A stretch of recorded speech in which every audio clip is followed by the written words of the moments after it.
Mayor Blythe stated the city address where we moved it back an hour so that we could participate and be there to support him. So at this time, I'd like to call this meeting to order. Clerk Barger, if you will, please call the roll. Master Robinson. Here. Master Barger. Here. Master Tudor. Here. Master Botkin. Present. Judge Taylor. Here. At this time, I'd like to invite Michael Johnson from Richmond Church of Christ up to lead us in a word of prayer. Thank you for being here.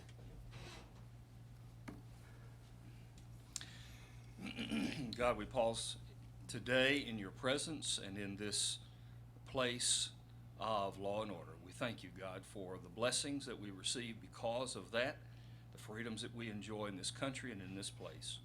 God, we are grateful that we are returning to a more normal life, that now we can get back to being together and participating in business and things that are necessary. God, we pray that you'll bless us as we come out of this, that things can be restored, that people can be healed, and that good can be done. Bless these who watch out for our city and our county and our state and our country. Will you bless them, God, with wisdom and with the desire to serve people, because being a servant is what your son was all about. Help us to be servants under them, to work together for the betterment of everyone. And we thank you for the blessings you give every day. In Jesus' name, amen. Amen. Thank you. Sheriff, if you will, lead us in the pledge. Sheriff White, would you please stand and face our flag? I pledge allegiance to the flag of the United States of America and to the republic for which it stands, one nation, under God, indivisible, with liberty and justice for all. Thank you. Please be seated. Thank you, Sheriff. Boy, it does feel good to be back home, doesn't it? It does. Yeah. They're watching. They're watching live. Yeah. All right, next is approval of our meeting minutes.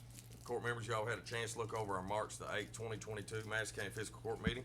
At this time, I need a motion and a second to approve. So move. Second.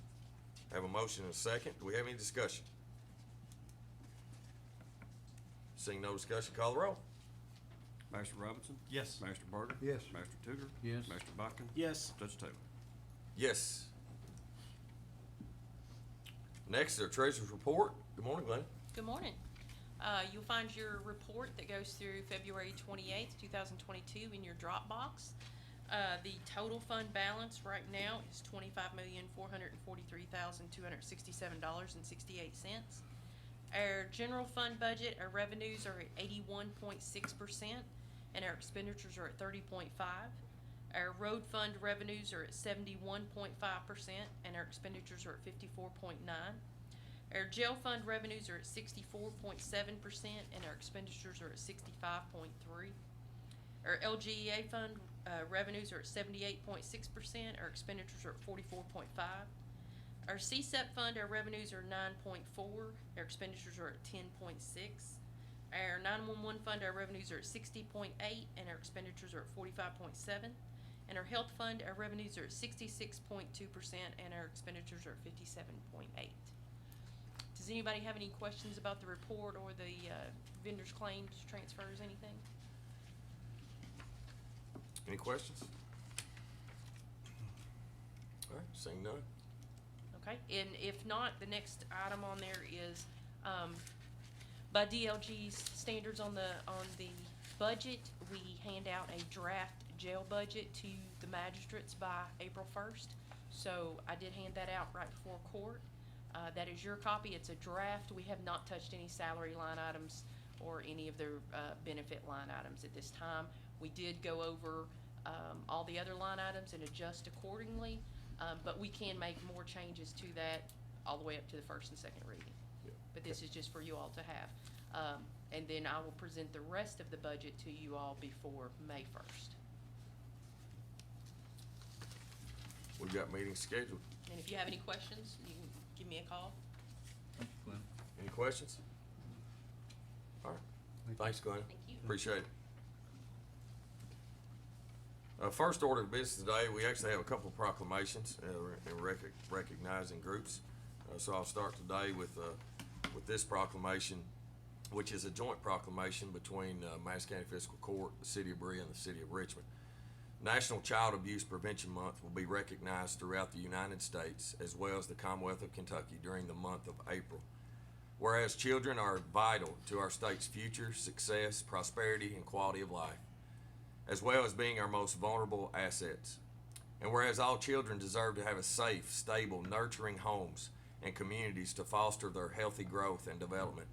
And whereas child abuse and neglect are a community's responsibility, affecting both the current and future quality of life of a community. And whereas communities that provide parents with the support and resources to ensure all children grow in their full potential. And whereas effective child abuse prevention strategies succeed because of partnerships created among all citizens. Now therefore we, Madison County Judge Executive Reagan Taylor, Richmond Mayor Robert Blythe, and Berea Mayor Bruce Fraley do hereby jointly proclaim April as Child Abuse Prevention Month in Madison County, Kentucky, and call upon all citizens to increase their participation in our efforts to support families, thereby preventing child abuse and strengthening the communities in which we live.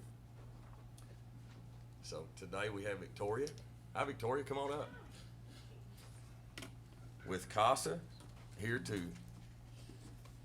accept the proclamation and then also maybe give us some events that are upcoming. It's good to have you. Glad you're here. Thank you for having me. I'm Victoria Benj. I'm the Executive Director of CASA of Madison and Clark counties, and we advocate on behalf of abused and neglected children in the court system. And last year in 2021, there were 432 abused and neglected Madison County kids. Those are substantiated cases, meaning there's enough evidence to say that abuse and neglect happened. So on April 4th, from 9 a.m. to 10 a.m., that's a Monday, we will be placing 432 pinwheels on the lawn of the courthouse, and we cannot encourage you more to come out. Each pinwheel will recognize a child, a Madison County kid, and the pinwheels are beautiful, and they stay up all of April so everybody can see them and just kind of understand what's happening in our community, because it's really not talked about a lot. So thank you guys for having me. And Victoria, will you tell us what CASA stands for? Yeah, so I CASA. know, but I don't know how many people do. So CASA stands for Court Appointed Special Advocates, and we are a nonprofit, and we pair volunteers with a child or sibling set, and they advocate for that child or that sibling set, and they stay with them until permanency, which is about 2 years, and they visit with them and just really advocate for what is in their best wishes. It's good stuff. Thank you for your leadership. Step to the middle, you don't care, court members, electeds. You're in a routine here. I know, it's a little different. I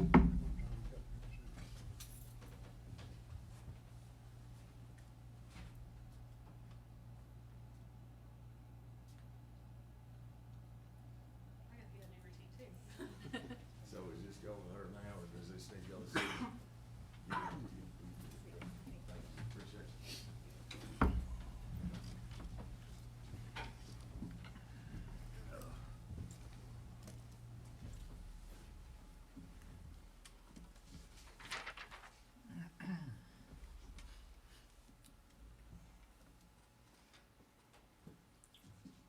Next is another proclamation, and it's regarding National Doctors Day. Whereas it is important to recognize the dedication doctors demonstrate in our clinics, hospitals, emergency rooms, urgent care centers, and private practices throughout our communities. And whereas doctors have chosen the noble profession of caring for the health and well-being of all patients across the nation. And whereas doctors are some of the most talented, innovative, and hardworking professionals in the world. And whereas doctors are working diligently to advance the art and science of medicine every day. And whereas the service of doctors and their efforts to treat every patient with the dignity, respect, and empathy they deserve is commendable. And whereas this National Doctors Day, the Madison County Fiscal Court would like to express their gratitude to the doctors that are caring for and treating patients in our county, state, and across the nation. Now therefore, I, Reagan Taylor, Madison County Judge Executive, and the Madison County Fiscal Court do hereby proclaim March 30th, 2022 as National Doctors Day and urge citizens to honor all doctors for their dedication and service to healing our communities. Thank you all for being here. We have Dr. Blanton with us and Dr. Gregonis. please come up. Appreciate y'all being here.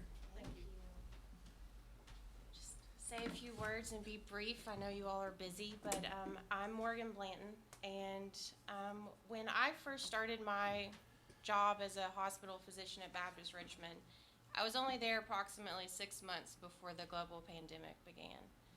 And so while the last 2 years has been met with a lot of grief and a lot of sacrifice, I know I speak for a lot of doctors when I say I think it really reinforced the oath that we took when we all graduated from medical school.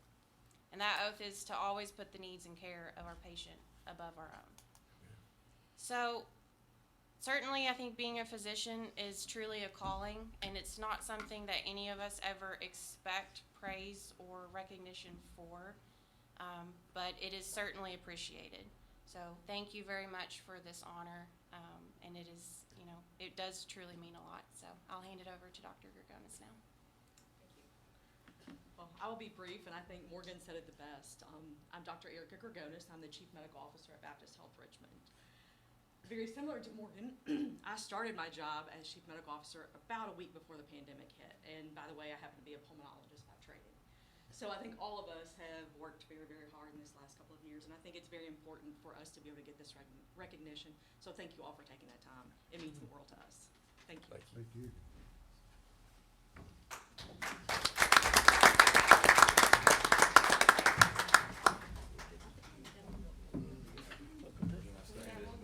You get in the middle. Yeah.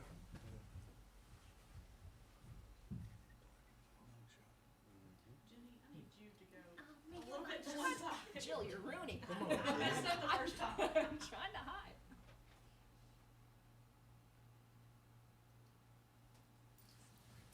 You can't hide. Thank you. Judge, can I say just a couple words? Sure. And for today's proclamations, I am in the unique position that I get to work with both sets of people.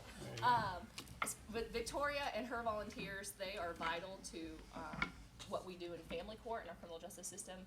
Our office prosecutes the dependency, neglect, and abuse cases, which we get to work with the volunteers, and what they bring to that is immeasurable. I mean, it's just not possible to talk about what those volunteers do for those children.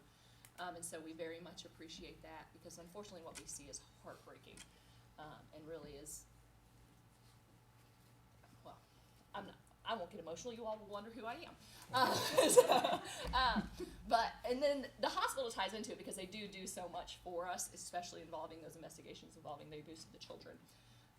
But in addition to getting to work with them through the hospital board, I get to see Dr. Gregonis later. I will commend her individually, and it's not, Morgan, it's not to downplay this, but because I see that in addition to her, what we know as doctor duties and treatment and stuff, what she has to do for the board and the chief medical officer position, oh my gosh, it's amazing. And I feel dumb on a regular basis sitting in those board meetings listening to her. I take lots of notes and Google lots of words while we do that. So, but they're phenomenal, and I think Richmond's truly, truly blessed to have you all Amen to here. that. So Yeah. very much Amen to appreciate that. it. That's Awesome.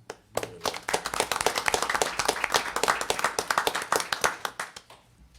Thank you all very much. Appreciate it. Next, second reading of ordinance 2022-03, it's federal grants funding budget amendment. Glenna? An ordinance relating to the budget amendment of the Madison County Federal Grants Fund budget, whereas the Madison County Fiscal Court is responsible for the administration of the county budget, and whereas the Madison County Fiscal Court has realized unbudgeted receipts, and whereas the county treasurer has reviewed the budget to ensure sound financial practices. Now therefore be it ordained by the Fiscal Court of the County of Madison, Commonwealth of Kentucky, the Federal Grants Fund budget be amended by $1 million. This ordinance shall become effective on the date of the second reading and adoption. And this is for the distribution center for God's Outreach. Yes. Yeah, this is the CDBG. Yep. All right, thank you, Glenna.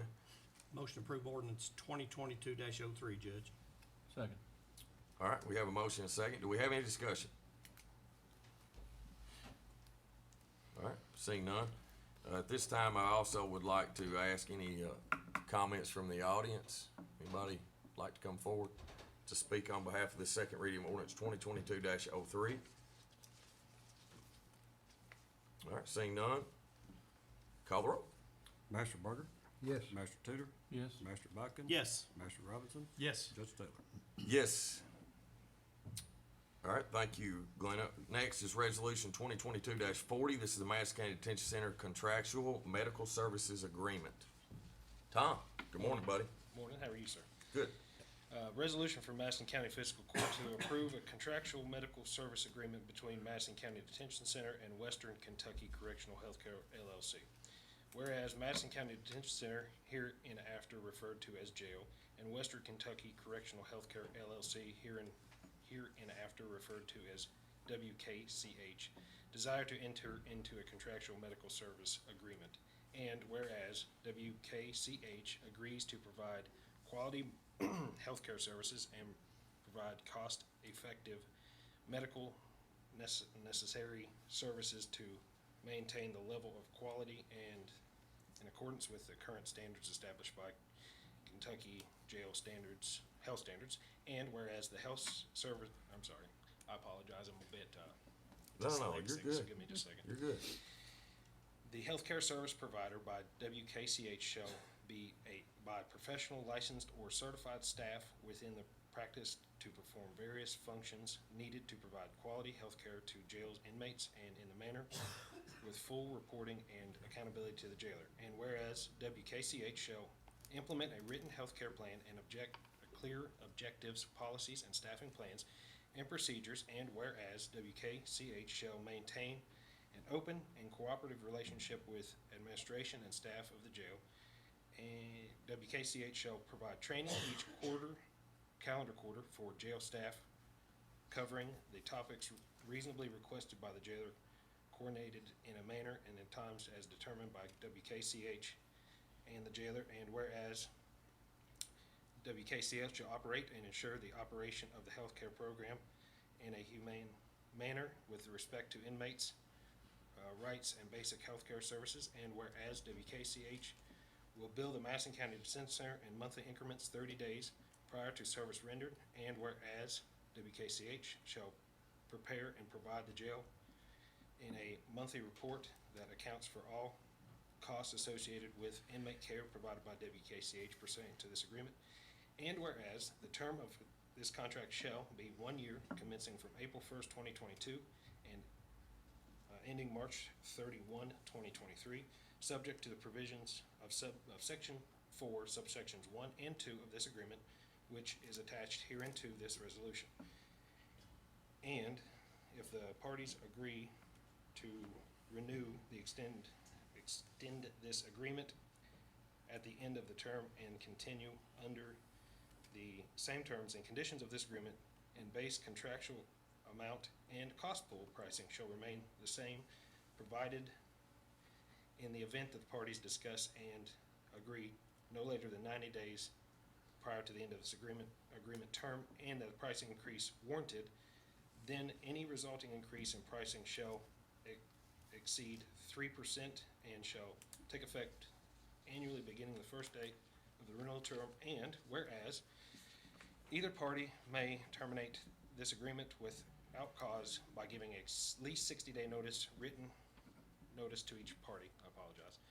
Now, therefore, be it resolved that the Madison County Fiscal Court does hereby approve the resolution and authorizes the Judge Executive and the Madison County Jailer to execute the same on behalf of the county.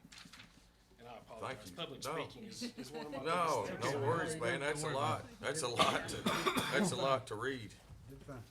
Judge, I'd like to make a motion with adopt resolution 2022-40. Second.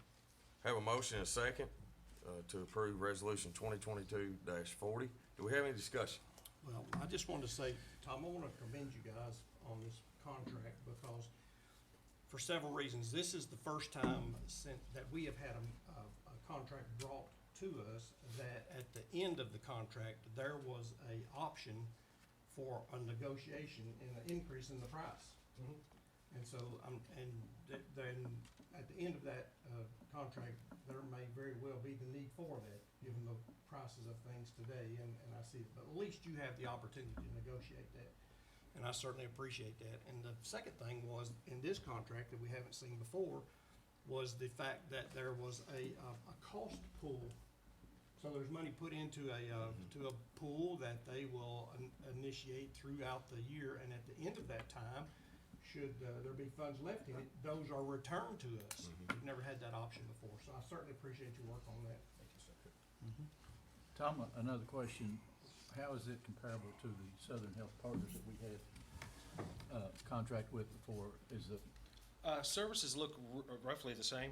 Of course, different companies gonna be slightly different, than what we have now. Pricing wise, I think we actually came in $1,000 cheaper than the contract with I'm just Southern worried Health. about the services that they provided.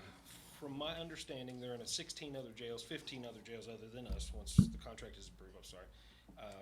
Everything we hear, even through third parties, is fantastic. That they really make sure that the staffing is covered, which is a huge problem in the correctional industry.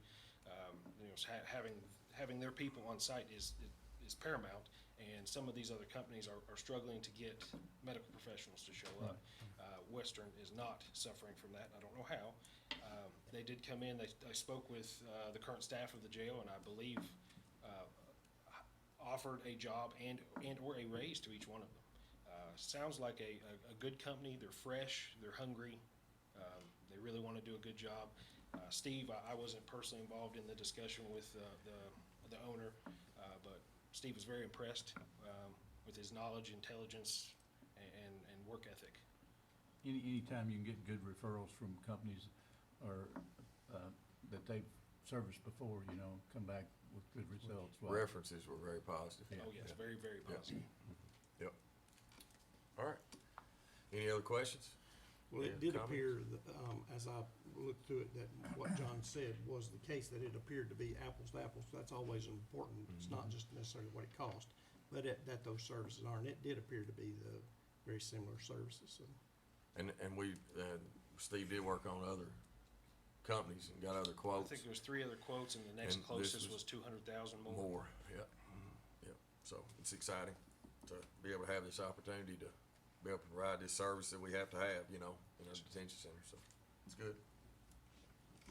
appreciate that. All right, any Thank other you. comments, questions? All right, we do have a motion and a second for resolution 2022-40. Call the roll. Master Tudor, Yes. Master Bakken, Yes. Master Robinson, Yes. Master Barger, Yes. Judge Taylor. Yes.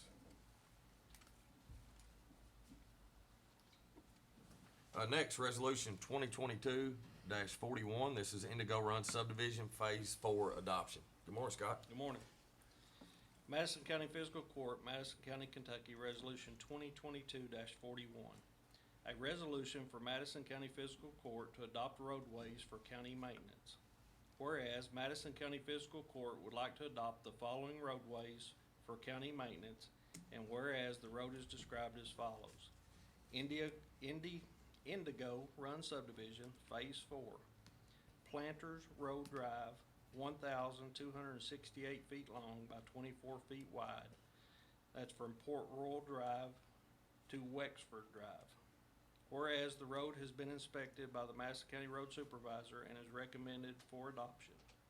Now therefore be it resolved that the fiscal court does hereby approve this resolution and authorize the judge executive to execute same on behalf of the county. Make a motion to approve the 2022-41. Thanks, Roger. Do I have a second? Second. Have a motion and a second. Any discussion? Scott, does that have poured curbs in it? It does, yes. Okay.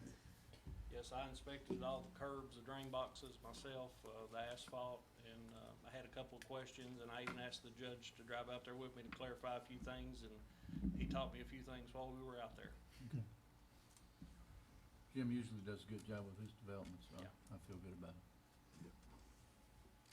Any other questions? Discussion? Seeing none, call the roll. Master Bakken, Yes. Master Robinson, Yes. Master Barger, Yes. Master Tudor, Yes. Judge Taylor. Yes. Thanks, Scott. Next is resolution 2022-42. This is a CSET planner services contract renewal. Good morning, Dustin. Morning, Good Judge. to see you, Morning, buddy. everybody. Yes, resolution 2022-42, resolution approving contract extension for Bullpen Inc. for CSEP planning services. Whereas the CSEP program requires emergency plans and procedures to be written and updated to support the CSEP mission. Additionally, at times, new mandates require plans and procedures. And whereas the Madison County CSEP program has contracted in the past with Bullpen Inc. for planner services and are satisfied with the product Bullpen Inc. provides. And whereas the Madison County CSEP program wishes to renew their contract with Bullpen Inc. for CSEP planner services with the same terms of for 1 year, which is attached here to this resolution. Now therefore be resolved that the fiscal court does hereby approve this resolution and authorizes the judge executive to execute the same on behalf of the county. All right, thank you, Dustin. Do I have a motion and a second to approve resolution 2022-42? So moved. Second. Have a motion and a second. Any discussion? I will say that Tom does an excellent job. Yes.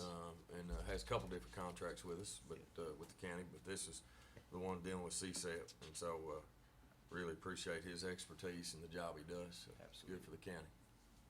Judge, this contract is independent to CSEP. It doesn't correlate with our county contract with They're two separate for the Right. grant writing and stuff? Right, Yeah, we got it. no, it's two separate contracts, yep. Any questions? We do have a motion and a second, so no more discussion, call the roll.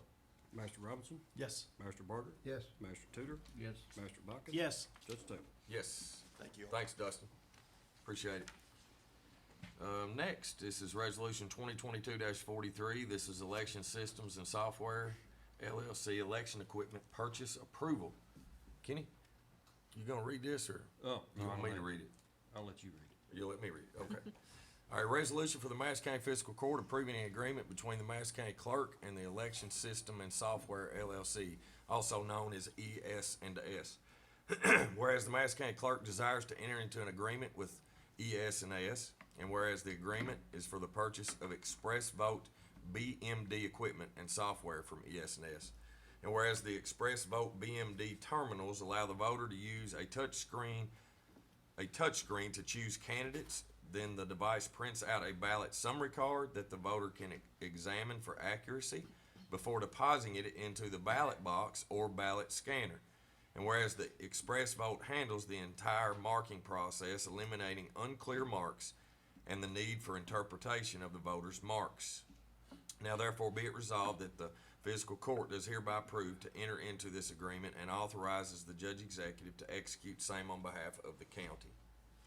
Motion to approve resolution 2022-43, Judge. All right, have a motion. Do we have a second? Second. All right, Kenny, you wanna? Yeah, this is, this additional pieces of equipment. And what you're approving here today is the warranty and maintenance, which the first year of warranty and maintenance is included for the software and the hardware in the purchase. So we're purchasing the equipment out of our funds from the clerk's office. Also in this, we're purchasing 20 more carts. Four machines go on each cart to hold these. This is the same equipment we voted on over the last two elections. Yep. Going all express vote, not purchasing any ballots. The purchasing of ballots, I'll give this just for public information. Around June, it's gonna be hard to find paper, sheets of paper to put in the copier. We're having a hard time finding envelopes right now. So these ballots that we're gonna be ordering millions of across the state are gonna get rare and even more expensive than what they are right now. The cards that we print on are 40 cents, they're 6 cents a piece. The ballots are 40 to 45 cents a piece, and that was on old data I had. In the general election, we'll have 2- and 3-page ballots. Never had it in the state before because of constitutional amendments that are gonna be on those ballots. We've got a full ballot already.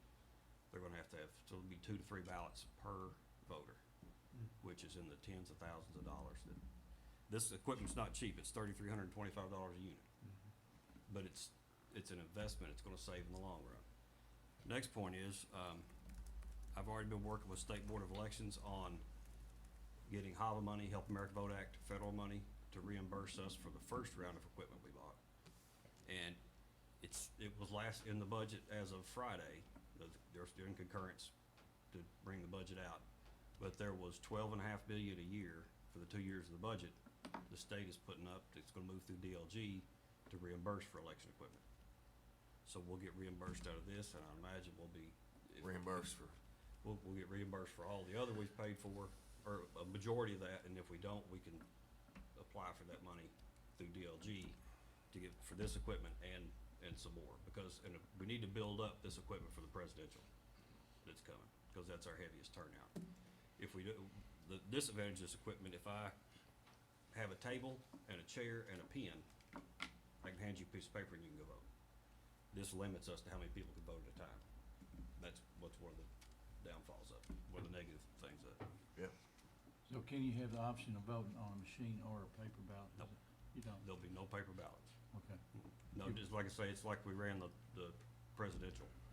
It'll all be on You vote express on vote. this machine, it prints up, It print prints out, it. and then you run it. Right. Your You- card, You yeah. check it and you run it through the scanner. Right, that's, they put, I wish they wouldn't put acronyms and things, but, BMD is a ballot marking device. Okay. So instead of marking it with a pen, you mark it with this $3,300 piece of equipment. Yeah, and that's, and people, you know, people get uneasy about electronics and things like that involved in elections. Those cards are blank until you get it in your hand and you mark it yourself. We don't have pre-printed ballots by the thousands sitting in places that could be taken, misused. Somebody working the polls could mark 50 of them and stick them in a scanner and we wouldn't know the difference. These are, it's so much more locked down, so much more secure. Well, these systems are also like a, I don't wanna call it a dummy device, but it's a device that, you know, captures all the data. It's hooked up to, you know, internet, it's hooked up to nothing, and you retrieve the Oh, data. I thought you said it was hooked up to the internet. No, I said it's My not. eyeballs almost popped out of my No, skull. I said it's not. No, it is not. It is not. Hooked to the internet. No equipment, no election equipment in the state of Kentucky is hooked to the internet. Thank you. The poll books that you check in on are hooked to the internet, but that's no different than a piece of paper. Right. It has to be connected because we're in Madison County, we're gonna do like we did last time too, that you can go to any location in the county that you feel is closest to you and vote. Without that electronic connectivity from one location to the other, we have no idea who voted where until it's over. So you could vote 7 times. With that, it's connected, and as soon as you check in at one polling location, you're shown as checked in at all of them. Yeah, no, we are not connected to the internet. Thank you, Kenny. I didn't mean to make. That's all right, no. No, we are No, not.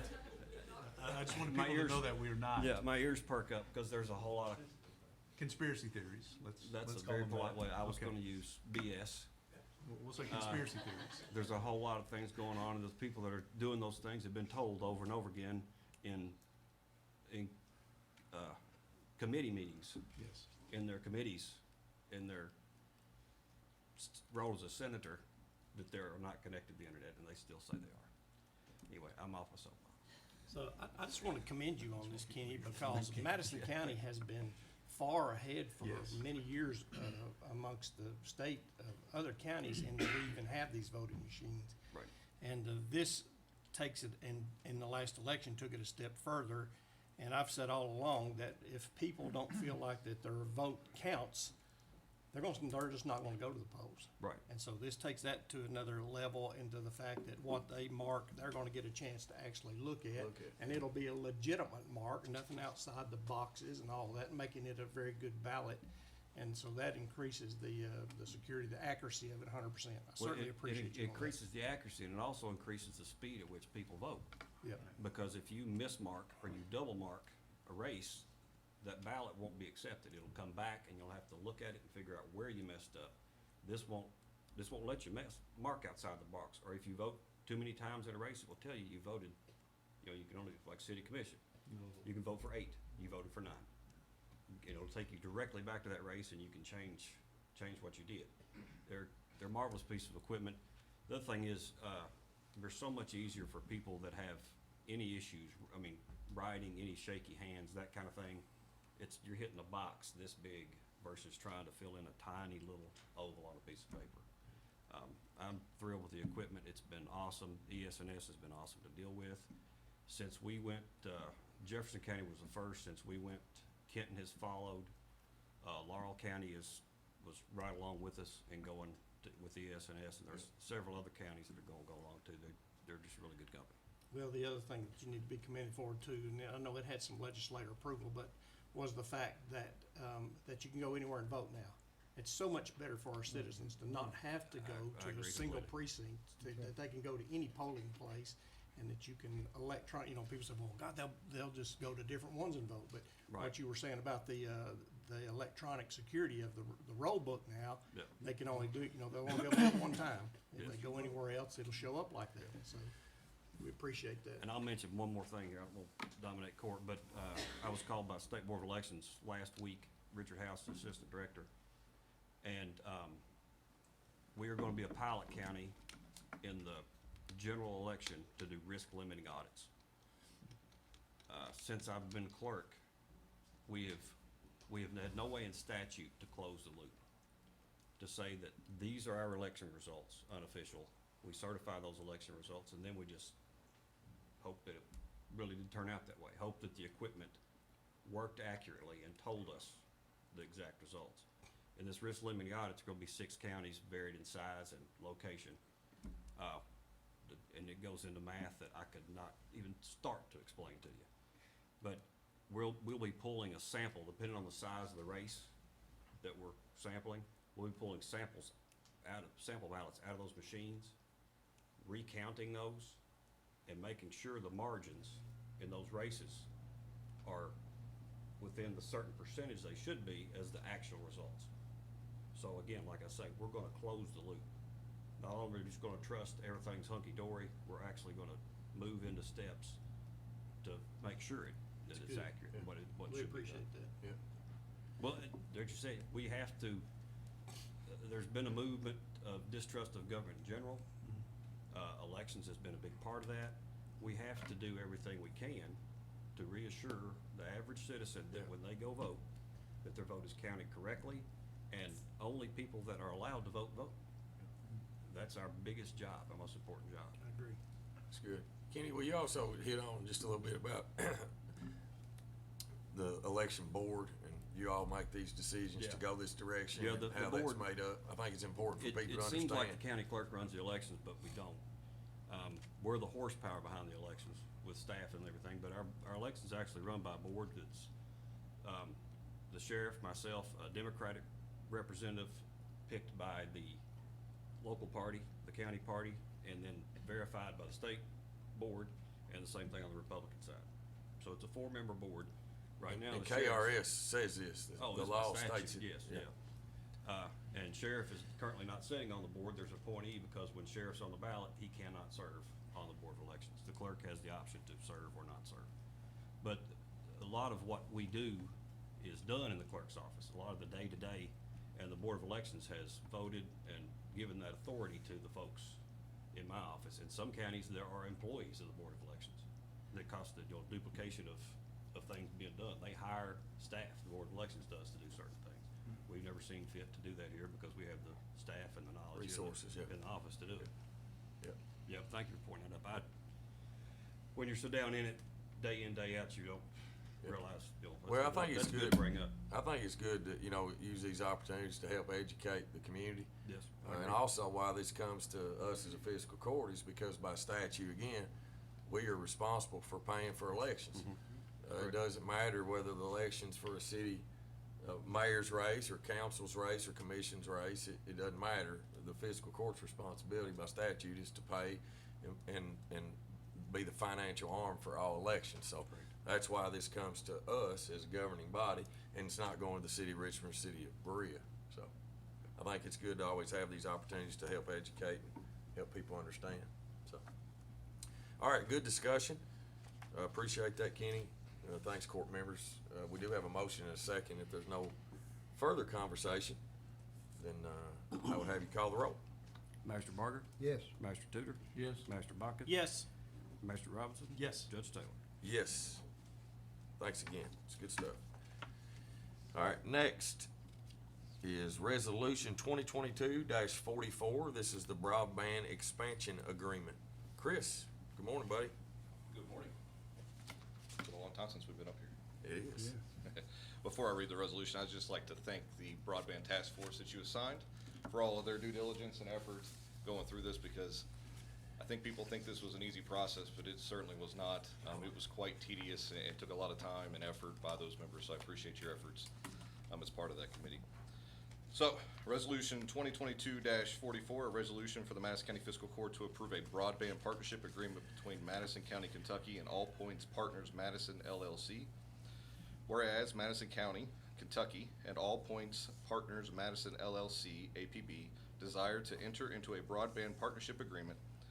And whereas the county recognizes the critical importance of ensuring universal broadband access for all residents and businesses in Madison County in order to support economic development, educational advancement, and quality of life within the county. And whereas the county desires to engage a broadband deployment partner to develop and execute a comprehensive strategy for achieving universal broadband access for all residents and businesses in the county. And whereas APB has the capability to develop and implement one or more projects within the county that will be eligible for one or more broadband grant programs and complement existing providers, which will collectively achieve universal broadband availability. And whereas the county and APB desire to enter into this agreement in order to set forth certain terms requiring their planned partnership for securing broadband grant program funding and achieving universal broadband availability in the county.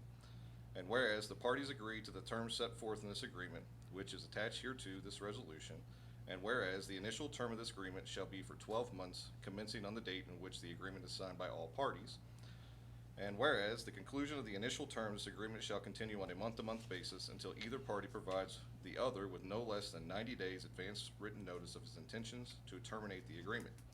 Now, therefore, be it resolved that the Madison County Fiscal Court does hereby approve this resolution and authorizes the judge executive to execute same on behalf of the county. That was a mouthful. Thank you. Motion to approve resolution 2022-44, Judge. Second. All right, we have a motion and a second. Now discussion. Chris, do you want to sort of hit some highlights? I do. I don't like to just read to you guys, but we do have some specific talking points I think it's important for us to mention, and then we can get into a little more discussion from there. So, Madison County has entered into a partnership with All Points Broadband, a private sector internet service provider, to bring broadband services to Madison County's most rural and unserved citizens. This partnership is the result of strategic planning by Judge Executive Reagan Taylor's administration to bring quality, affordable, high-speed internet service to the unserved in Madison County. All Points Broadband will identify every individual location in Madison County that is unserved or underserved through a boots-on-the-ground approach through aggressive field surveys.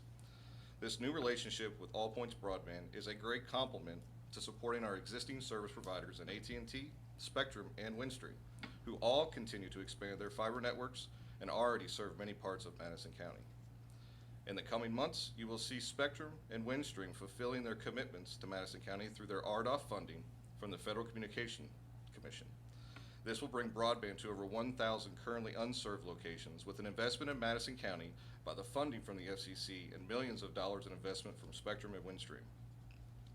In addition, Madison County is actively supporting Spectrum in their Kentucky Broadband Deployment Fund grant application to serve an additional 1,200 homes that are unserved or underserved in Madison County. All Points Broadband was selected by Madison County to determine the specific number and list of addresses in the county that need to be served, develop a comprehensive deployment strategy, and apply for state and federal grant funding from respondents to the county's request for qualifications. This agreement is phase one of a long-term goal to bring quality and affordable broadband to every citizen in Madison County. We'll open it up for discussion. Chris, you said, boots on the ground. Are they going door to door to check, see what kind of service? So it's not door to door, they're not gonna knock anybody's door, but these are highly trained individuals that can actually drive. That sounds funny, highly trained individuals, but that's what they are. They'll be able to drive and look at the telephone pole, right? And they can tell by what's attached to telephone poles whether those folks are attached to internet or not. If you've been of any part of this program through the whole thing, we've learned one thing, that the FCC data is not very good. They put it in blocks and basically kind of told you what we thought was provided there internet service wide, and what we have all kind of found over the course of this is not very accurate. So the only way to actually figure out if every person has it or doesn't have it is to actually go door to door. But I'm not gonna knock on your door. They're gonna drive by and look and see what's attached and find out whether or not you are attached. And then they will return all of those addresses to us. At the conclusion of that, we will own all that information about who is served, who's not served, underserved, etc.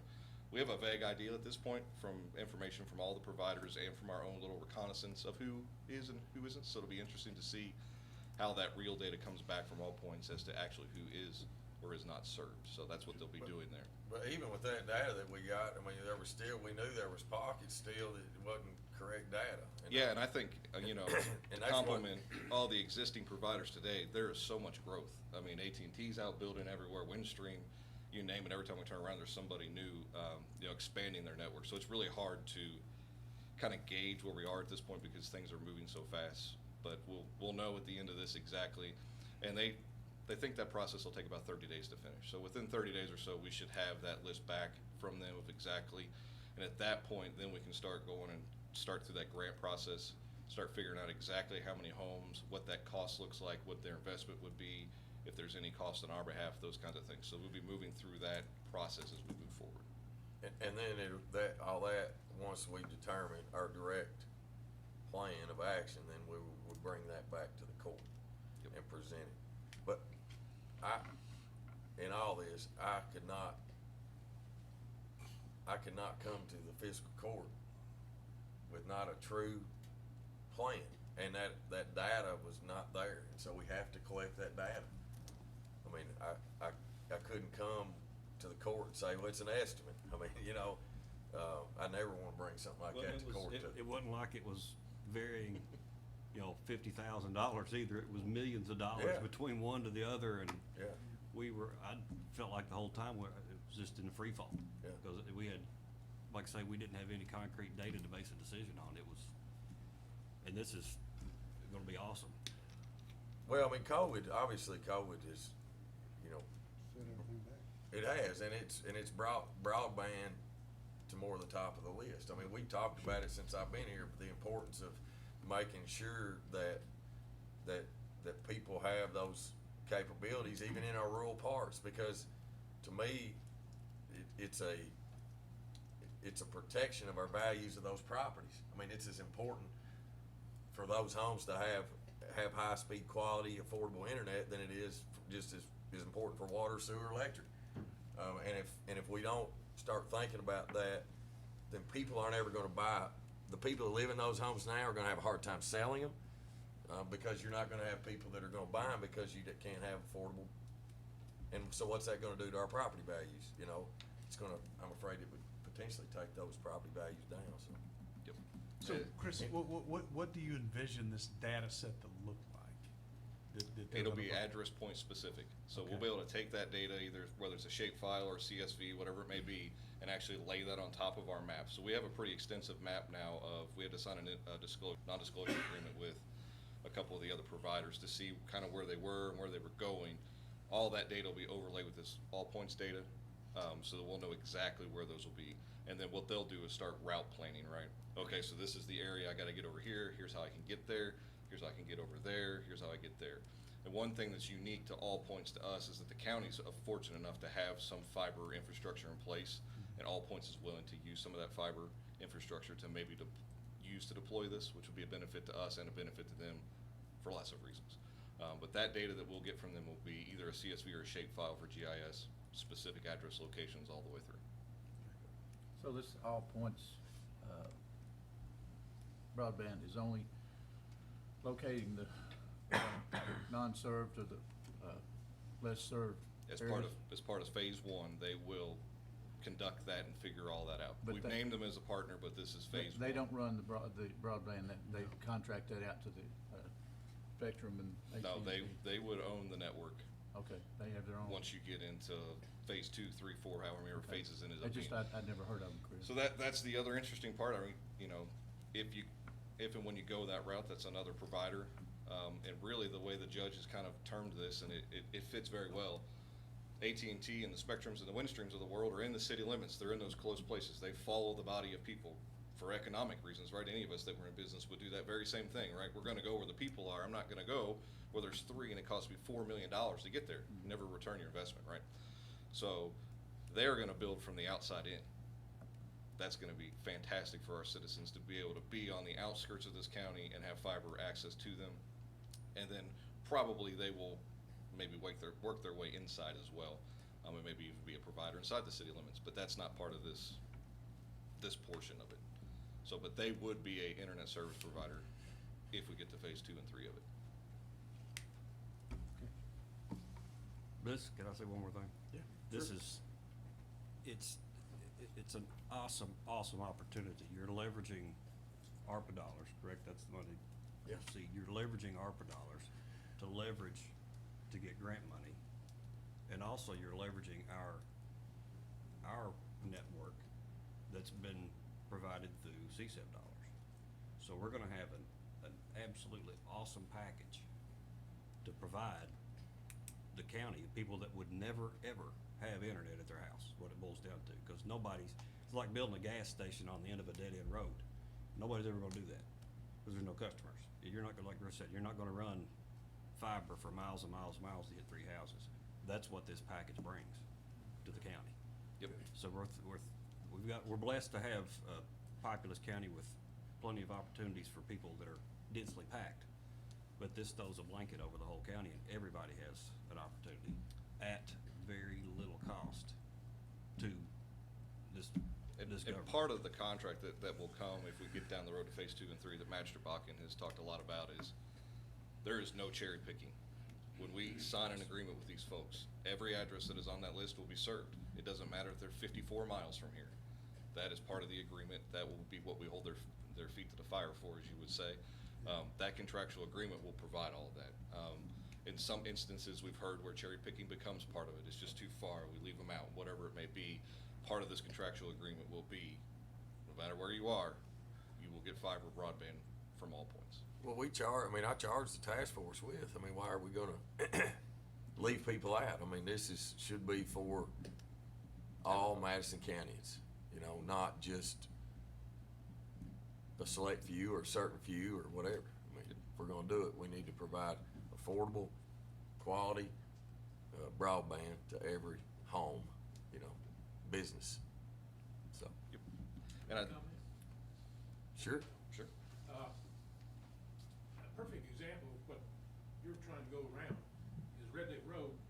When they put the cable into this county, there is no cable on Red Lick Road. It stops at the end of the road. And if you did this with that, it'd be the same situation. People are sitting there now. There weren't that many people. They wouldn't run it down. Now, they'd love to go down that road, I'm sure. There's so many houses. Yeah. It's the same situation. We hear it all Well, the and that's time. what we don't want to happen. Right. We don't wanna leave anybody Yeah, out. and the judge has heard this from many, many times from many, many citizens, so you've been heard the emails where, I live right here, it's right there, why am I not getting it? Well, that's the economy of it all, right? At that point, you weren't there, or whatever it may be, those issues will be addressed so that every citizen has access to quality broadband. That's exactly what I was getting ready to say, because I had a constituent call me, I guess about a month ago, and that very thing. Their neighbors got internet, we don't, and they had a child that needs attention more than a regular child, and they just worry about who they can contact and whatever, But that's, every district's got this same problem, every part of our county's got it, and it'd be a great thing. Yeah, and I think it's important for me to go back to these points again, because I did just kind of read through it, but the RDOF funds that were given to Windstream and Spectrum, Tell everybody what that is, Chris. that's the Rural Digital Opportunity Fund. Those funds were given to providers that applied for them or whatever it may be. Spectrum and Windstream won quite a bit of money in Kentucky to do that. That will be roughly 1,000 homes in Madison County. Windstream and Spectrum are both underway in that process already. So 1,000 individuals in Madison County are already being addressed by getting internet through that opportunity, which is one that we supported through it. And as well, Spectrum submitted to the Kentucky Broadband Deployment Fund, I had to get the acronym in the right order, for 1,247 homes. And the judge signed a letter of support to put that through the state process to hopefully get some grant funding there as well. So that would, if Spectrum wins that award sometime in April, that'll be another 1,247 homes that would be served as well. So that would be underway as well. So we're not underway yet because we're just now doing this, but we have championed or been part of the process for all these other things that are also bringing service to these folks well. So we're moving forward, and this all points piece of it will bring in the those people that are just way out there that nobody else really wants to get to. I want to take just the opportunity, Chris, with everything that you've said, just to thank I think everybody's here, the members that were on that task force, Jill Williams, Dustin Heiser back there in the back, Bert Thomas, yourself was on it, Kenny was on it, Judge was part of it, I was on it. I think Glenn was, yeah. And You Glenn. can't see There- Glenn. I can't see Gary's Glenn. blocking. Glenn, Gary, get out of the way. But Glenn, but, you know, this was all wrapped up in a nice 5-minute presentation, but this was months and months of work and negotiating back and forth with these individuals and teams of these companies coming in and presenting to us and whittling that down to make a decision on it. So there was a lot of work went into this, and I thank all of you for that. Any other questions or comments? We do have a motion and a second. Seeing none, call the roll. Master Tudor, Yes. Master Botkin, Yes. Master Robinson, Yes. Master Barger, Yes. Judge Taylor. Yes. Thanks, Chris. Oh, you're up again, I aren't you? get to stay.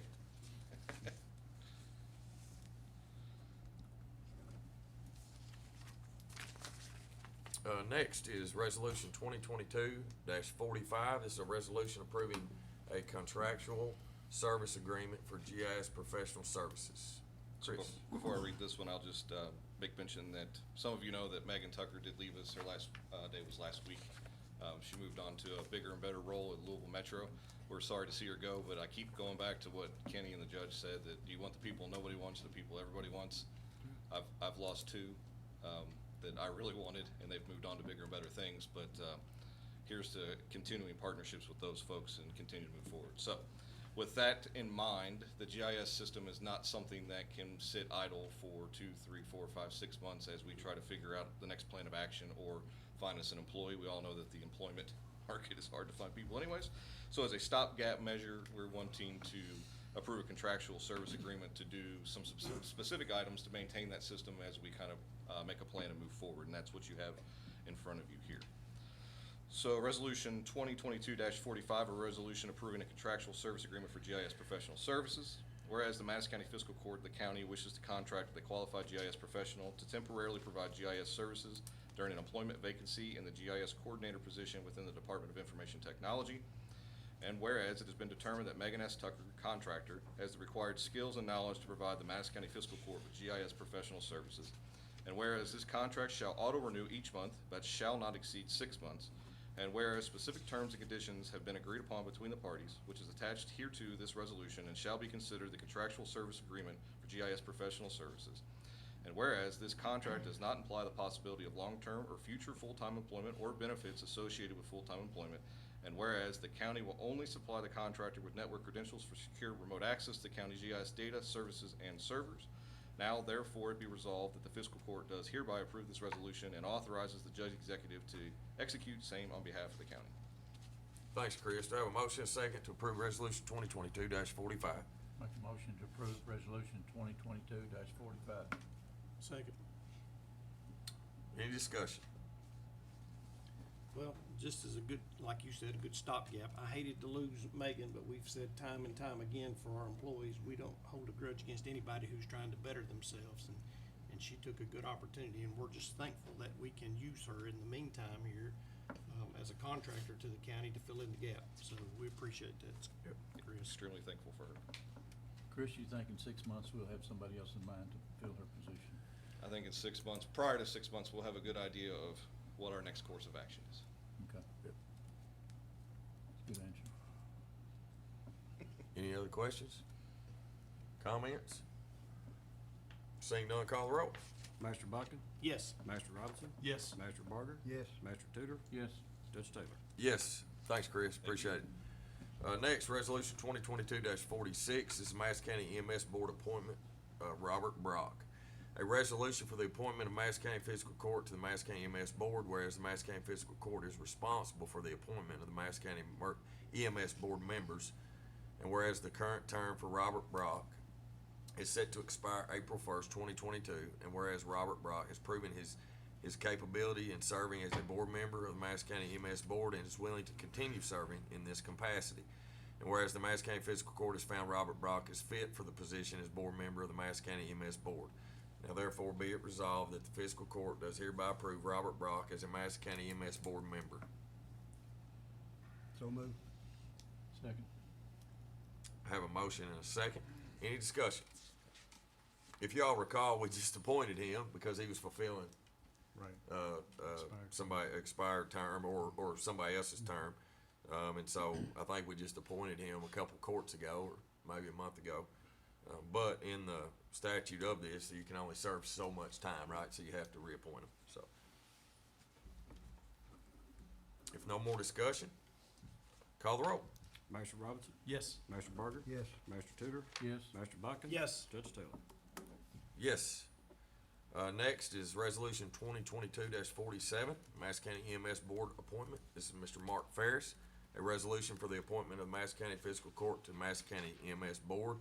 Whereas the Madison County Fiscal Court is responsible for the appointment of Madison County EMS Board members, and whereas the current term for Mark Ferris is set to expire April 1st, 2022, and whereas Mark Ferris has proven his capability in serving as a board member of the Madison County EMS Board and is willing to continue serving in this capacity. And whereas the Madison County Fiscal Court has found Mark Ferris as fit for the position as board member of Madison County EMS Board.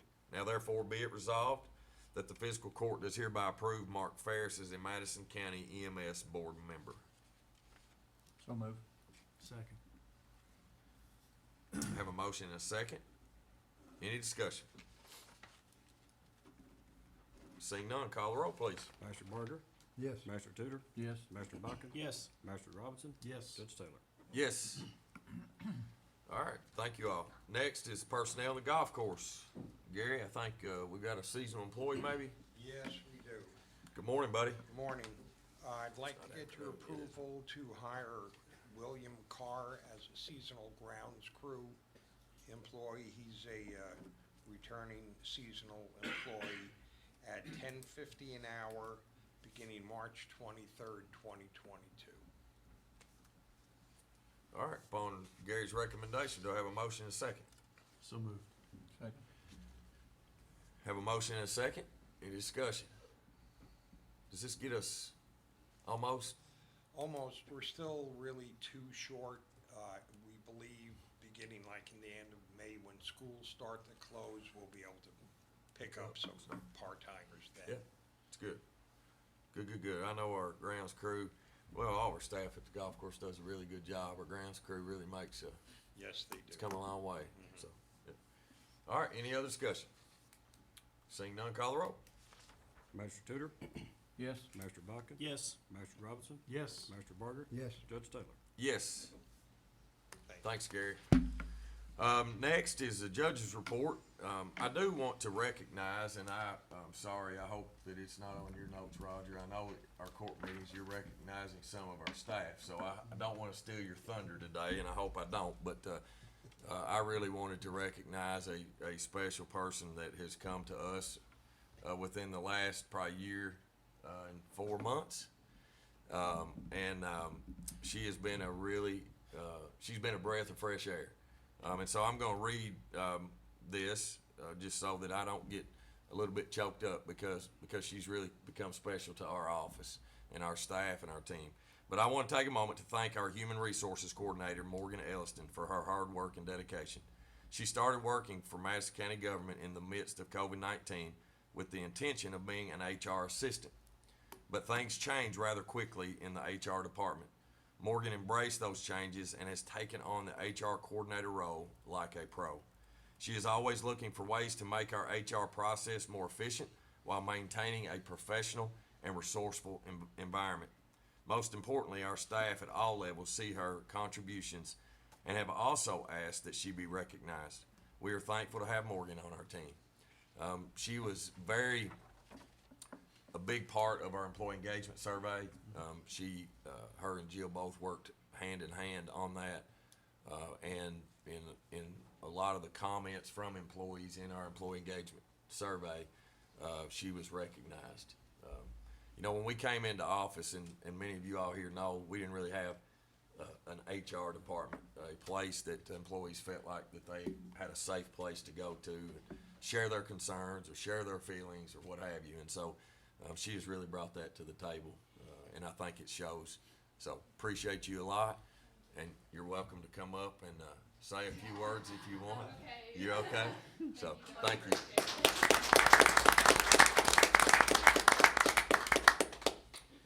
All right, right, a few more announcements. I want to congratulate our Madison County Special Olympics basketball team for winning the Kentucky State Special Olympics Championship recently.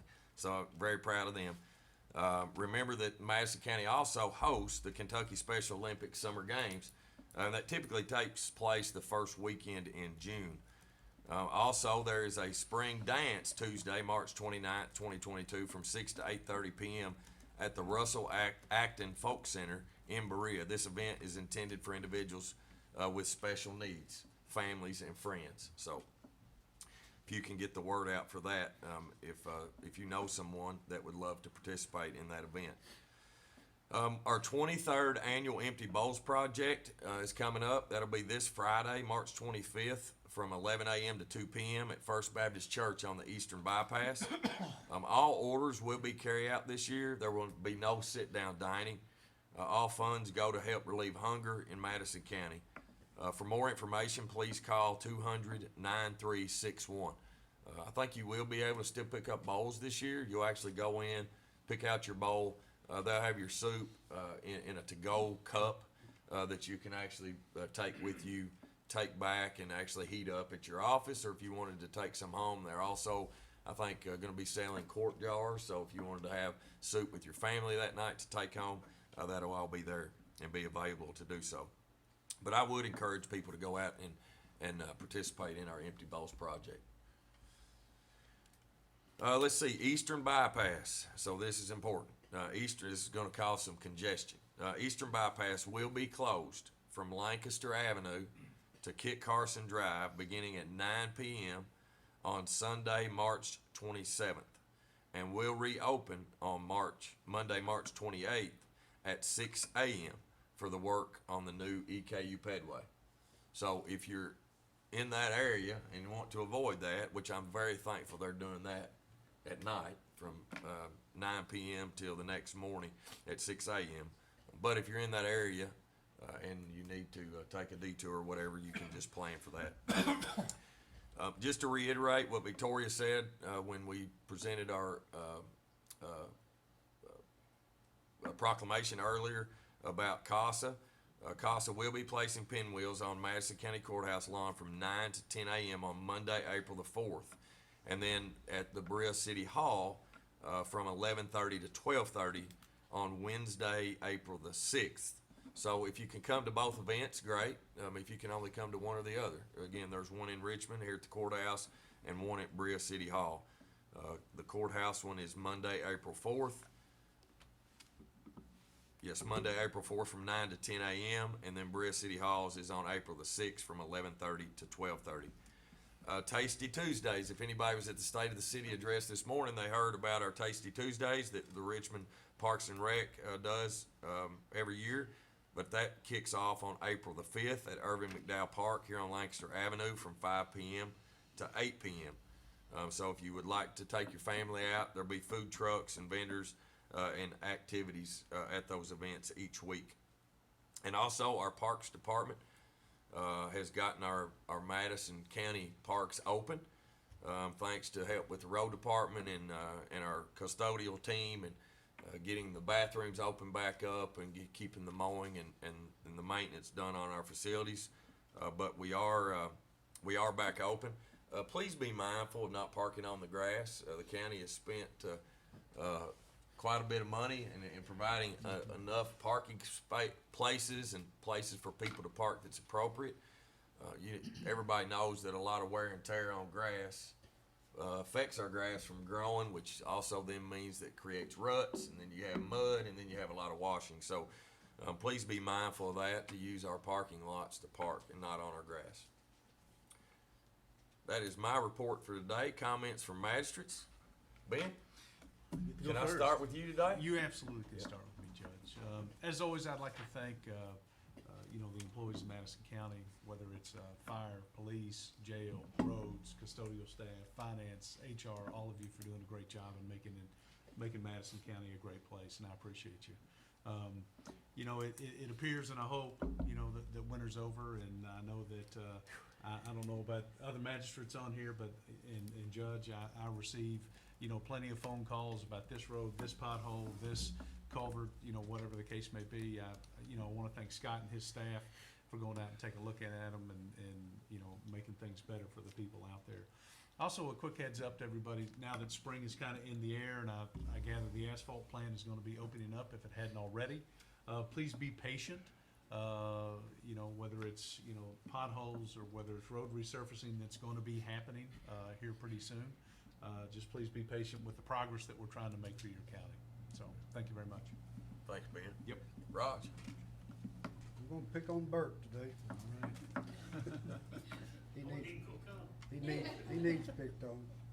Now, Bert, planning and zoning is probably one of the toughest as far as getting complaints. And his staff and Bert handles it very well. Marty, I might as well mention Marty because he'd shoot me out after court if I didn't. But anyway, there's always somebody that won't know where a boundary line is because somebody's doing something on their property, they think. We don't know for sure, but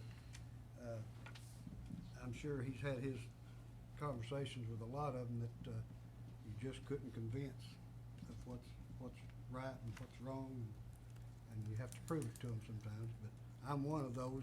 Me and Bert's gone around mostly over water. I have a problem with water running off a property, and I think that there will be enough protection for the people next door with water running off, and especially with the subdivisions that we're building now and the number of houses. People just can't believe how much water is running to the river at one time. Me being on the Valley View Ferry, Hazard, when water comes down the river from Hazard, it takes 2 days to get here.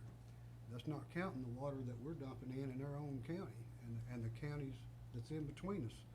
But it don't take long for the river. I mean, we've been there long enough running the boat that we can about, by the gauge by the rain that we have, we can about tell you when we can close. Usually we got 2 days when it rains in Hazard and don't rain here. We got about 2 days before that water gets to us. And water's just gonna be a major problem, always has been ever since the building started. But I wanna comment on I wanna commend Bert. Just this last week, we got a little deal going on right now with a lady that don't think these B&Bs ought to be on her road. Well, we can't not let them be there just because they're B&B, but they need to play with the rules, you know. But this lady, I mean, and she's been very nice about it when I've talked to her. But you know, there's just things that's on the books that has to be that way, and they can't be any other way. Yeah. But Bert and his crew handles it well. Yep. Thank you, Bert. Good. Is that it? That's it. Thanks. Before I go to John, Sheriff, which is, I think this is a good thing to do, but congratulate our neighboring county in George Rogers Clark High School winning the state basketball tournament. So thank you, Sheriff, for bringing that up. I'm sure that Mayor Burtner and all of our elected colleagues in Clark County were very excited. I know how we felt. Has it been 10 years ago? When was it? 9 years ago when Madison Central won it? It's been 9. Anybody know? Anybody? That still don't tell me the year. But anyway, it's been several years ago, but I know how fun. 2012, okay, I was thinking it's about 10 years ago. Yeah. So, but anyway, just congratulations to Clark County. And George Rogers Clark High School as a neighboring county for winning that. John? Judge, last week I was fortunate enough to go to the Magistrates and Commissioners spring conference down in Louisville, and I think everybody else on court was tied up with previous engagements, so I was fortunate enough to go and represent Madison County. There's a lot of good discussions on jail issues and some bills being brought up on that. We're gonna wait and see how those come out. A lot of discussion and presentation on electric cars, and you know, they look like a thing of the future, and how we're gonna be able to collect tax on those cars. Right now, we got a gas tax for cars that use gasoline, but we don't have any kind of payment to help for the electric cars pay their part on the roads. So that's an issue that you're looking at down there. Just wanted to mention a little bit briefly about, had a couple of comments about Union City Park down there, needing some more mulch, needing some upgrades. I'm gonna see that some of that gets done, just some minor, issues down there.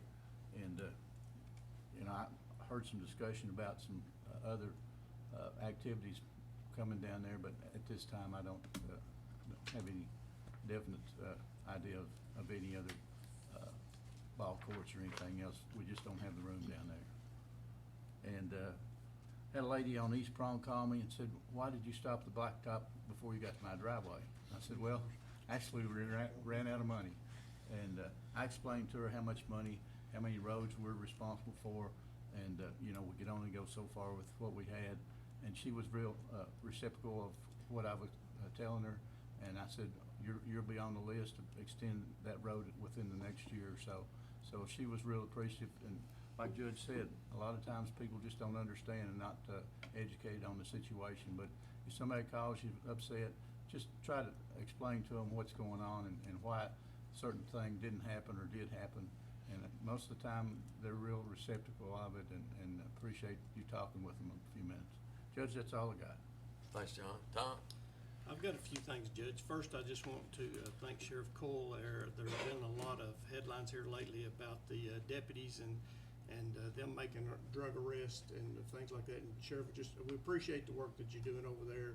This court, as we've said many times, we've funded the sheriff's office over the last 7.5 years with a lot of extra money that you've used wisely in bulletproof vests and backup weapons, tasers, computers in vehicles, things tools that you need to do your job. And we certainly appreciate that, and we appreciate you keeping our streets safe from that. I want to thank Scott over at the road department and his crew. I call Scott all the time, bothering him about things that, you know, people have concerns. We've said this a million times. Emerson knows this. The most important road in Madison County is which one, Emerson? Exactly right. The one right in front of your house.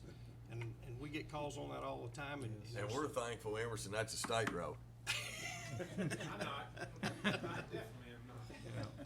We don't get the service. But we get calls from people, you know, we try to go out and look at them, but we then make a determination, you know, is it state, is it county? We relay those, but I relay stuff to Scott all the time, and he's very, has a good sense of urgency about taking a look at those projects, regardless of what his schedule looks like. He tries to make a little time and get out and then give us, you know, well, it may be 2 or 3 weeks or maybe or whatever. But anyway, I appreciate your willingness to go out there and work with us on that, Scott. It means a lot to our citizens. I also want to thank Brandon out at the State Garage, because Brandon McIntosh, I've been over there to see him here just recently on some projects that have been needing done for a while, and some of them are out of his control. And one of the good ones that I saw on the schedule, Judge, for Friday, should weather permit, that we've been asking about for several months now, is to get the bridge that goes over Silver Creek down at 52 and Milton Lane cleaned out.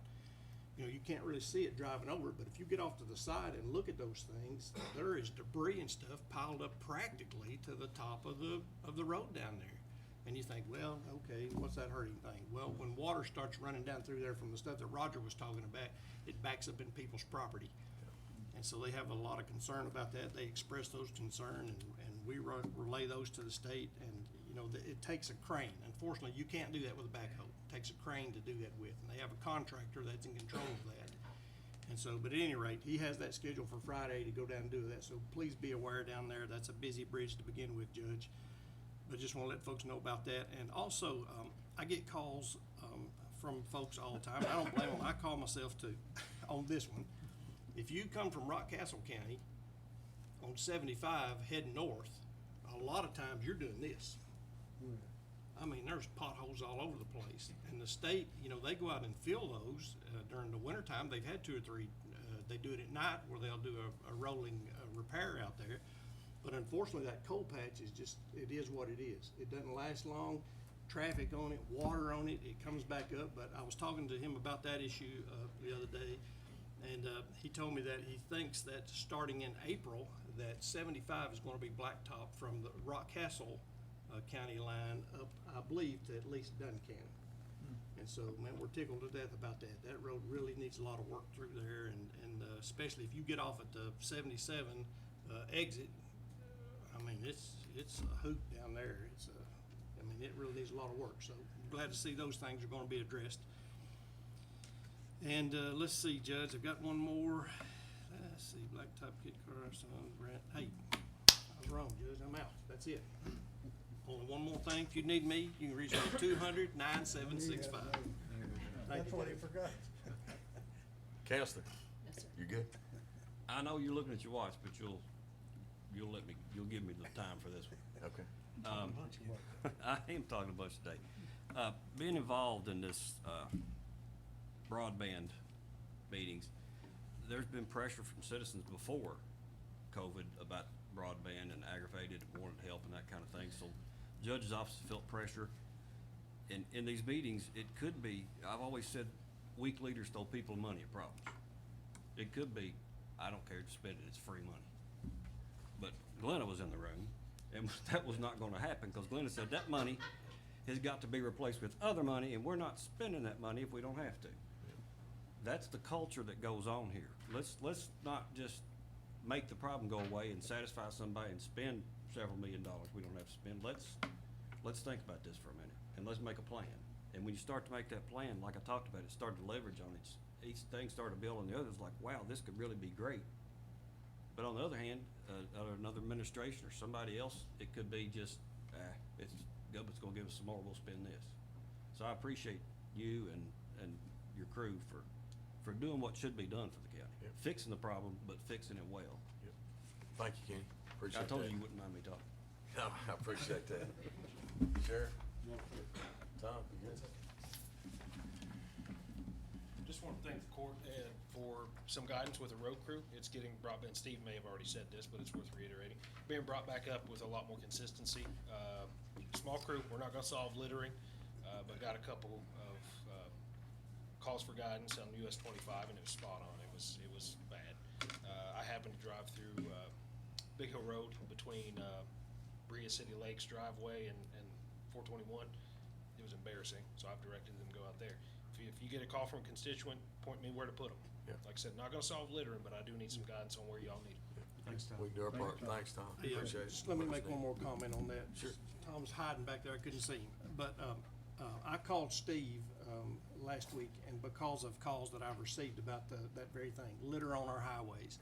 And I just asked Steve if he would get, a crew of prisoners to go out and pick, and man, they've responded to that. It's like it said, from Fort Estill Hill out to Duncannon, and it was horrible out there. But Tom, we appreciate you guys addressing that and taking care of us for us. So.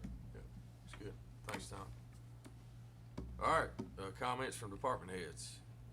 Gary? Just to address what you said about Union City Park, in the last 2 months, I've gone out to all of the parks, made measurements, taken some pictures to see some of the improvements we can do at all of the parks. So I'm going to come up with some recommendations for that and put it into the budget process. Okay, appreciate it, Gary. Thanks, Gary. Thank you a lot. Any other department heads? Seeing none, comments from the audience. Mr. Emerson? She's leaving, I don't have to worry about that at 12 o'clock. She's got a board meeting. Thanks, Yeah. Jenny. Appreciate you. What I had is just maybe about 2 minutes, but before I go into that, I want to thank everybody here for the support you've given me over the years. Sounds like the end, and it is. I turned 81. I've retired from my work with UK football and athletics. I've got a wife and a son that have medical things that I need to be around a little more often than I have been. So this could be my last project I'm working on, and it's been a long, over 60 years I've been supporting the military and the veterans, and I'm still the president of the Vietnam Veterans chapter out here, and if I was to drop out of that, it would fold, I know, so I'm gonna hang on to that for a short time. But as far as doing these projects, I don't know, you may not have to see me here anymore. What I passed out to you is for your eyes only. Mainly, there's dollars involved there, and I don't think the word needs to be spread to anybody who gave what and who hasn't given what. But this is for that nice 6-foot black memorial monument that we're going to put here in Richmond and Berea, a conglomerated effort caused by Judge Taylor. He challenged me. He didn't say it was a challenge, but he told me to get out there and look for some money. I've gone out there and looked for some money. As you can see, I'm about 80% to the goal. I'm still looking for a big one to come in next month from Buc-ee's, I hope. That would take me right to the end. But there's others in here. I've still got other people. The stuff mainly on the first page highlighted are due to me. I know these people. They know me. I've been here since 1963. Ever since I turned 22, I came here with the Air Force, and I've been here. There's a few on the second page. The rest of them, I don't know anybody in these places. The check marks on the left are the ones that I've been to that I haven't got anything from yet. And anybody that knows anybody at any of these locations that would help, I'm in the regular phone book. That's the easiest way to find me. Like I say, I'm right at 80%. And I've still got a few more people here in green that I know that they're gonna give something. Pretty sure they are. I think what we need to do is the final step is to come up with an MOA. Richmond, Berea, Fiscal Court, and we'll say the Vietnam veterans, because that's where the money that I'm collecting, we're putting it in their checking account. They will be the ones, the VVA, to write the $5,000 check for our quarter of the cost of these two monuments. The cities and the county, $5,000 apiece, so we've shared it equally. I've done this through the VVA because I thought it would help me get more money, the people knowing that I'll give them a certificate of non-taxable donation, because coming from the VVA, we've got it. If we came from the Kentucky Veterans Hall of Fame, we couldn't give it because you're getting the monument for your money. In this case, everybody's donating to the VVA, and I'm giving the certificates to them. Like I said, the MOA, we just need to spell out, everybody's gonna give the $5,000 to pay for it. It's your responsibility to pour the concrete base. And I already heard from Mayor Blythe's office. He wants to know the dimensions and size. I know they wanna know how big to make the concrete base, how tall it's gonna be. I can help with anything you need there. I've got the dimensions of everything, and you may have the people that know how big a concrete base you'll need to accept that monument. I'm looking forward to the dedication out here on the corner of Mobberly. I'm not sure where I'm gonna be dedicating in Berea. I suggested up there next to the drive-through window where they pay their bills, right there, as they turn that curve. They're close enough, they're just sitting right here, they could read the thing. Coming out the back door, as they walk past it, they can read the back. Why do they wanna read the back? Because there's 3 names on there, and so far, all 3 of them are residents of Berea. But I have good news. This year, a lot of you know Michael Boyd, I guess. Yep. I suggested him, and he made it. There's another man, James Floyd. I have no idea who he is, and he's supposedly here in Richmond. So Richmond will have 2 names on there. We'll have 5 names on the back of that monument. And sitting out here, I hope they make it big enough around there that people can walk around it a little bit and not walk the grass down, have something for them to stand on, and they can read the front and the back standing up close. I think that's about all I've got for this. If somebody wants to get in touch with you, Emerson, what's your telephone number? Home phone is 986-4362. What's the last 4? 4362. I've got a cell phone that's 200-5793, all 859s. Emerson, where's the 2 cities? Have you been to speak to the 2 cities? No, I'm going tonight. Okay. And I'm going next week. I think it's probably next week in Berea. Berea, okay. Give them the same thing. Okay. Tell them we're going to do the MOA. Would your office be willing to do the MOA for it? Or should I Well, go to one of the cities? Yeah, and just what you're saying, I would think that if I would think that the cities, since the location is gonna be on city property in Richmond and the location in Berea is on city property in Berea, that, we would possibly just have a supportive role in this. Okay. And that, you know, they can work out the agreements and then we can work it out. My main concern was, I didn't mention it, we're going to pay the down payment. We'll take our $5,000 and make the down payment on the two monuments just as quick as we get the word from the cities that it's time to go ahead and place it on order. But I believe this is just a matter of just going through the motion, because I believe the HB, the leader of this thing, has already got 7 on order. And I think he's taken into consideration, because he keeps asking me, are you sure Madison County's gonna get 2? I think he's ordered these in advance. He has Elizabethtown, Lexington, and one of the other counties next to Kenton County, not Campbell, the other one. Boone is gonna get one. So there's 3 or 4 right there, plus ours is 2 more. So I think he's trying to cover his path. Yeah. It takes so long to get these things. 8 months minimum, we're looking at probably. Well, me and the mayors, I mean, once you meet with them, and then I'm sure the mayors and I can have a discussion to see where each governing body's at on it. We just don't wanna send the $5,000 up there and then something go wrong. Yeah. So I don't get the opportunity to see you all, and I say it a lot, but I haven't had the opportunity to say it lately, but, Emerson, I just wanna commend you for your, military service. The fact that we're sitting in this courtroom today, if you know one, thank a veteran, because that's the reason you're here. If you're walking out on the streets of this, city in Richmond or Berea, thank a veteran, because you have the right to do that freely. Look at the people in Ukraine today. Your military, your Army, Navy, Air Force, Marines, Coast Guard, and I guess now our Space Force provide you with the right, or the freedom. It's not a right, it's a freedom. They provide you with the freedom that you can get around and move, and that we can do this in an open society without somebody telling us what to do and when to do it. So thank you for your service. Thank you, and just to make everybody clear on what I've done, I haven't done all this work in 60 years for myself.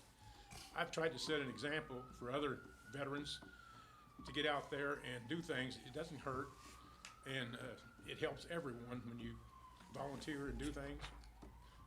Like, as soon as I get through here, I've got one more thing I want to do, and that's go to London and work on what I say is I hate to say this in front of you guys, the most patriotic county in the state.